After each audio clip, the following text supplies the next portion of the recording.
ഞാനിന്ന് സംസാരിക്കാൻ പോകുന്ന വരവ് എന്നൊരു സിനിമയെ കുറിച്ചാണ്.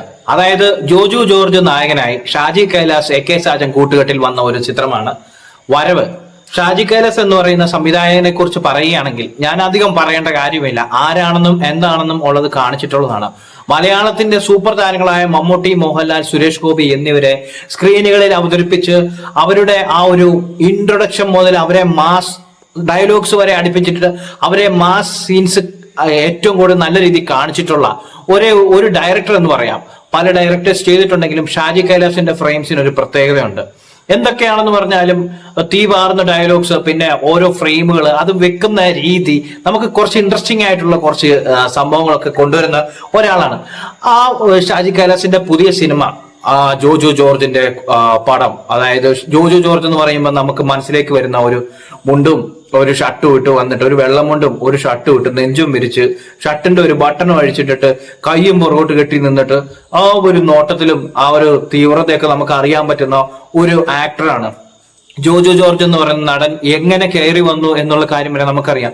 ഒരു പല സ്ഥലങ്ങളിൽ ചാൻസ് ചോദിച്ച് കയറി നടന്ന് പല മെയിൻ താരങ്ങളുടെയും എന്താ പറയാ കൂടെ ജൂനിയർ ആർട്ടിസ്റ്റ് ആയിട്ട് അഭിനയിച്ച്, അതായത് ഡയലോഗ് പോലും ഇല്ലാതെ വന്നിട്ട് ഒന്നും രണ്ടും ഡയലോഗും ഒക്കെ ചെയ്ത് അതിനുശേഷം ജോജു ജോർജ് എന്ന് പറയുന്ന താരം പതുക്കെ ഒരു സമയം കഴിഞ്ഞ് പുള്ളിയുടെ എന്താ പറയാ ഒരു സമയം എന്ന് പറഞ്ഞാൽ പുള്ളി കഷ്ടപ്പെട്ട് കുറച്ച് വർഷങ്ങൾ കളഞ്ഞതിന് ശേഷം കളഞ്ഞിട്ട് ഇട്ടിട്ട് പോയില്ല. പകരം അദ്ദേഹം കേറി ഇന്ന് മലയാള സിനിമയിൽ ഇങ്ങനെ എന്താ പറയുന്നത് ഒരു ഒരു ഒരു ഒരു കൊമ്പനാന നിൽക്കുന്ന ഒരു സെറ്റപ്പാണ് ജോജുവിനെ അങ്ങ് കാണിക്കുമ്പോൾ. പക്ഷേ വരവെന്ന സിനിമയിൽ ആ ഒരു കൊമ്പനാനയ്ക്ക് അഴിഞ്ഞാട്ടം നടന്നോ എന്നുള്ളതാണ് നമ്മൾ സംസാരിക്കാൻ പോകുന്നത്. വരവെന്ന ചിത്രത്തെ കുറിച്ച് പറയുമ്പോൾ എനിക്ക് തോന്നുന്ന DOP ചെയ്തിരിക്കുന്ന S ശരവണനാണ്. എന്തായാലും സിനിമയുടെ കഥാപരമായിട്ടുള്ള കാര്യം, സിനിമ നമ്മൾ കാണുമ്പോൾ നമുക്ക് തോന്നുന്നത് ഇത് നമ്മൾ പണ്ട് കണ്ട് പഴകിയ, അല്ലെങ്കിൽ ഒരു ഇത്ര വർഷങ്ങൾക്ക് മുന്നേ ചെയ്ത് ഫലിപ്പിച്ചിട്ടുള്ള ചില സിനിമകളുണ്ട്.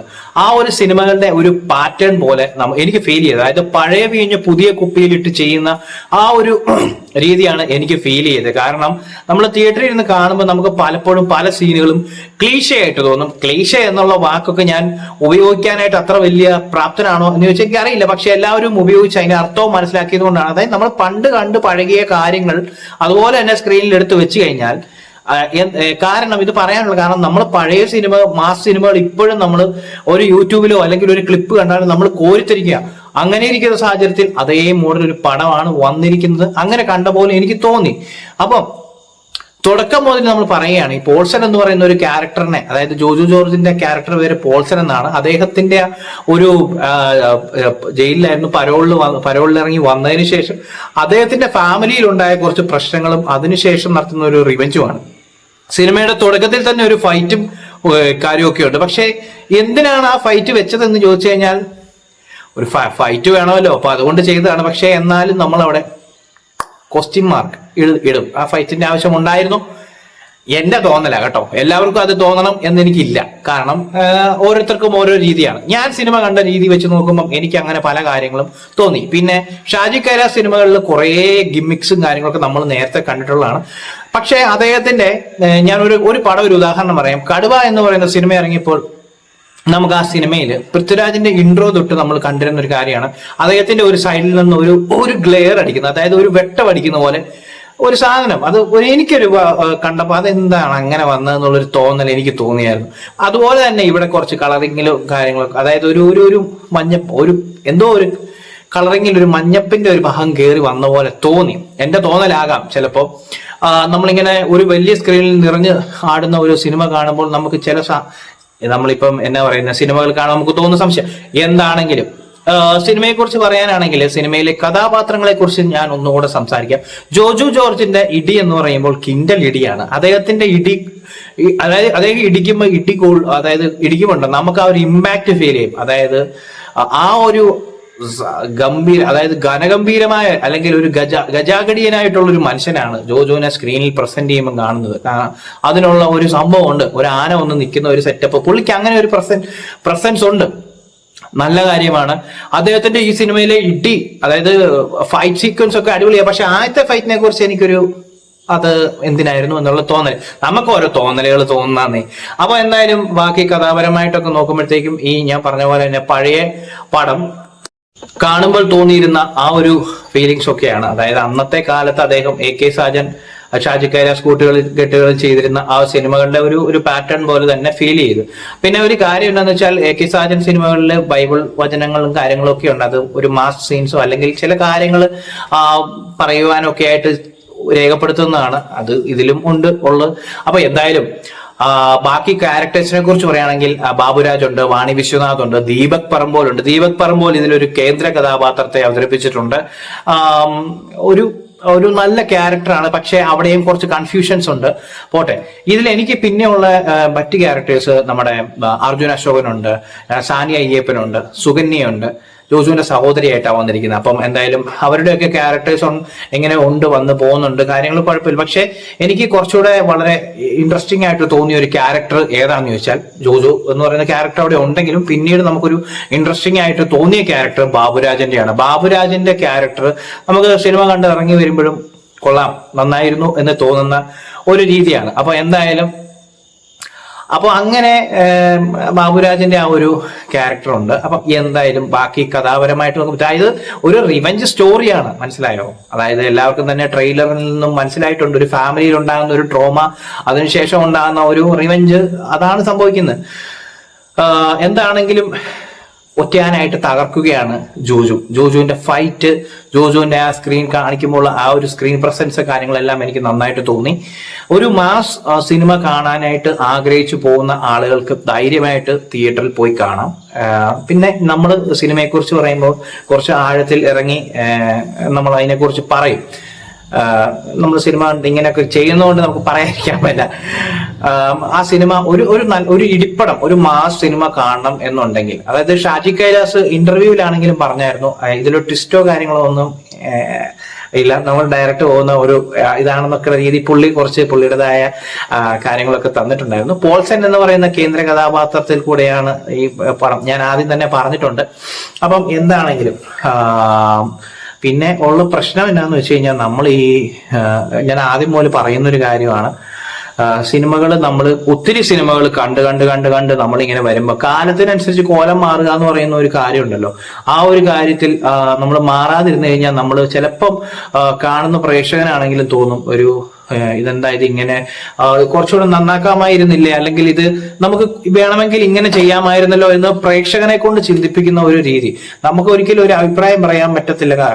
നമ്മൾ ഇങ്ങനെ പറയുമെങ്കിൽ പോലും ലെജൻഡ് ആയിട്ടുള്ള ഒരു ഡയറക്ടറാണ് ഷാജി കൈലാസ്. അദ്ദേഹത്തിന്റെ എത്രയെത്ര സിനിമകൾ നമ്മൾ കണ്ട് കോരിത്തെരിച്ചിട്ടുള്ളതാണ്. എന്നാ പറയുന്ന മമ്മൂട്ടിക്ക്, മോഹൻലാലിന്, സുരേഷ് ഗോപിക്ക്, ഇവർക്കൊക്കെ കൊടുത്തിരിക്കുന്ന ആ ഒരു ക്യാരക്ടേഴ്സിന്റെ ഒക്കെ ആ ഒരു ഘടന അല്ലെങ്കിൽ ആ ഒരു ഗാംഭീര്യം നമ്മളെ എത്രയോ ത്രസിപ്പിച്ചിട്ടുള്ള ഒരു ഡയറക്ടറാണ്.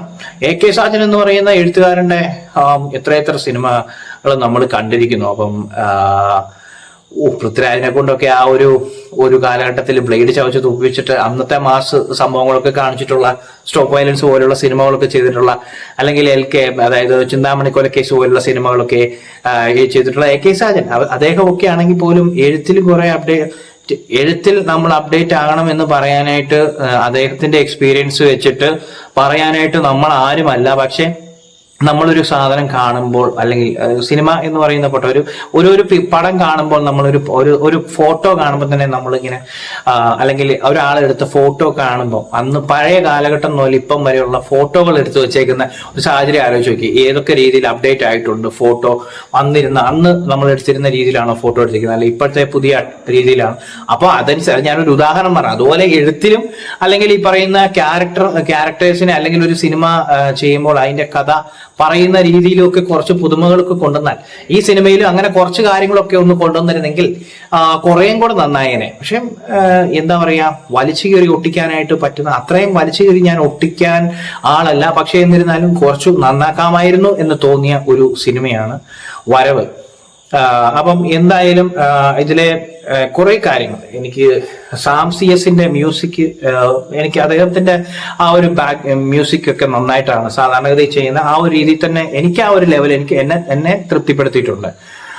പിന്നെ വേറൊരു കാര്യം എന്താണെന്ന് വെച്ച് കഴിഞ്ഞാൽ കുറച്ച് ഗിമ്മിക്സ് കാര്യങ്ങളൊക്കെ ഞാൻ ആദ്യം പറഞ്ഞിരുന്നോ എന്നറിയത്തില്ല, കുറച്ച് ഗിമ്മിക്സ് കാര്യങ്ങളൊക്കെ ഇതിൽ കാണിക്കുന്നുണ്ട്. അത് നമുക്കൊരു ചില സമയങ്ങളിൽ എന്തോ പോലെ എനിക്ക് തോന്നി. പിന്നെ സുകന്യ ചെയ്ത ക്യാരക്ടർ ജോജുവിന്റെ സഹോദരിയായിട്ട് ഇമോഷണലായിട്ട് കുറച്ച് കാര്യങ്ങളൊക്കെ ചെയ്തിട്ടുണ്ട്. പക്ഷെ അത് നമുക്ക് ഒരു ചില സമയത്ത് വർക്ക് ആകാതെ പോലെ. ഇനി വാണി വിശ്വനാഥിനെ കൊണ്ട് മലയാളത്തിൽ തന്നെ ചെയ്യിച്ചാൽ മതിയല്ലോ, അവരെ കൊണ്ട് മലയാളം പറയിച്ചാൽ മതിയായിരുന്നല്ലോ. കാരണം അവരുടെ ക്യാരക്ടറിന് ഒരു പ്രത്യേകതയുണ്ട്. ഒരു കർണാടകക്കാരി അല്ലെങ്കിൽ മലയാളം പറയുന്ന രീതിയിൽ പറയിച്ചു. പക്ഷെ അവരെയൊക്കെ മലയാളത്തിൽ തന്നെ പറയിച്ചാൽ, അതായത് ഒരു മലയാളി പറയുന്ന പോലെ തന്നെ ചെയ്യിച്ചായിരുന്നെങ്കിൽ കൊള്ളാമായിരുന്നു എന്ന് തോന്നി. മുരളി ഗോപിയുടെ ക്യാരക്ടർ, മുരളി ഗോപി നല്ല പവർഫുൾ ആയിട്ടൊരു ക്യാരക്ടറാണ് സിനിമയിൽ ചെയ്തിരിക്കുന്നത്.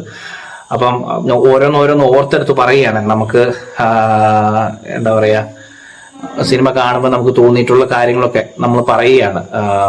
പിന്നെ വേറെ പ്രത്യേകിച്ച് പറയാനുണ്ടോ എന്ന് ചോദിച്ചു കഴിഞ്ഞാൽ, അഭിമന്യു തിലകന്റെ കാര്യം ഞാൻ പറഞ്ഞോ എന്ന് എനിക്കറിയത്തില്ല. തിലകന്റെ കൊച്ചുമകൻ, അദ്ദേഹത്തെ ഇവിടെയും മാസായിട്ട് കാണിക്കാനായിട്ടൊക്കെ ഉള്ള ഒരു സെറ്റപ്പുകളൊക്കെ ചെയ്തിട്ടുണ്ട്. ഒരു പരിധി വരെ എന്നെ സംബന്ധിച്ച് ഓക്കെ ആയിരുന്നു, കുഴപ്പമില്ലായിരുന്നു. അപ്പം കിൻഡലിഡി കാണാൻ, ജോജു ജോർജിന്റെ കിൻഡലിഡി അല്ലെങ്കിൽ ഷാജി കൈലാസിന്റെ ഒരു മാസ് ഇടിപ്പടം കാണാൻ വേണ്ടിയിട്ട് ഇഷ്ടപ്പെടുന്ന ആളുകൾക്കൊക്കെ ധൈര്യമായിട്ട് പോയി കാണാവുന്നതാണ്. പിന്നെ ഞാൻ ഈ സിനിമയിൽ എനിക്ക് തോന്നിയ, അതായത് ഞാൻ കണ്ടപ്പോൾ എന്നിലെ പ്രേക്ഷകന് തോന്നിയ ചില കാര്യങ്ങളാണ് ഞാനിവിടെ അവതരിപ്പിച്ചത്, പറഞ്ഞത്. അപ്പോൾ സിനിമ ഓരോരുത്തരുടെയും കണ്ടിട്ട് വ്യക്തിപരമായ അഭിപ്രായമാണ്. 10 പേര് സിനിമ കാണുമ്പോൾ 10 പേർക്കും 10 അഭിപ്രായമായിരിക്കും. എന്റെ അഭിപ്രായമാകണമെന്നില്ല ബാക്കിയുള്ള ആളുകളുടെ. അപ്പൊ ഏതായാലും കണ്ടിട്ട് ഉള്ളവരൊക്കെ ഒന്ന് അഭിപ്രായം പറയുക. ഞാൻ എന്നെ സംബന്ധിച്ച് എനിക്ക് പറയാനുള്ള കാര്യങ്ങൾ പറഞ്ഞു. ഇത്രയും വലിയ ഡയറക്ടറുടെയും സ്ക്രിപ്റ്റ് റൈറ്ററുടെയും അല്ലെങ്കിൽ ഇത്രയും ടെക്നിക്കൽ സൈഡുകൾ നന്നായിട്ട് അറിയാവുന്ന, അല്ലെങ്കിൽ ഇത്രയും കിടലിനായിട്ട് അഭിനയിക്കാൻ അറിയാവുന്ന ഇവരെയൊക്കെ നമുക്ക് കീറി മുറിക്കാൻ നമ്മൾ ആരുമല്ല. എങ്കിൽ പോലും നമുക്ക് ഏത് കാര്യമാണെങ്കിലും, ഇപ്പൊ ഒരു ഫോൺ മേടിക്കുകയാണെങ്കിൽ പോലും, ഉദാഹരണത്തിന് നമ്മൾ ഏത് സാധനം മേടിച്ചാലും നമ്മൾ അതിന്റെ നല്ല വശങ്ങളും ചീത്ത വശങ്ങളും ഒക്കെ നമ്മൾ സംസാരിക്കുമല്ലോ എന്നുള്ള രീതിയിൽ മാത്രം ഇത് പറഞ്ഞതായിട്ട് കൂട്ടുക. എന്റെ അഭിപ്രായങ്ങൾ ഞാൻ രേഖപ്പെടുത്തി.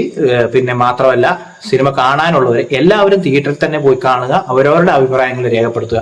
ആരും ഈ പറയുന്ന പോലെ ഒരു പ്രശ്നമുള്ള റിവ്യൂ കണ്ടതിന് ശേഷം, അല്ലെങ്കിൽ ഒരാൾ സിനിമ കണ്ടിട്ട് അഭിപ്രായം പറഞ്ഞതിന് ശേഷം അവൻ പറഞ്ഞ ആ സിനിമയിൽ ഇങ്ങനെ പോരായ്മകളുണ്ട്, പോയിട്ട് കാര്യമില്ല എന്ന രീതിയിൽ ചിന്തിക്കരുത്. കാരണം എന്റെ രീതിയല്ല, ഞാൻ കണ്ട രീതിയല്ല നിങ്ങൾ കാണുന്ന രീതി എന്നുള്ളത് മനസ്സിലാക്കിക്കൊണ്ട് ദയവായിട്ട് എല്ലാവരും തിയേറ്ററിൽ പോയി സിനിമകൾ കണ്ട് അവരവരുടെ അഭിപ്രായങ്ങൾ പറയുക.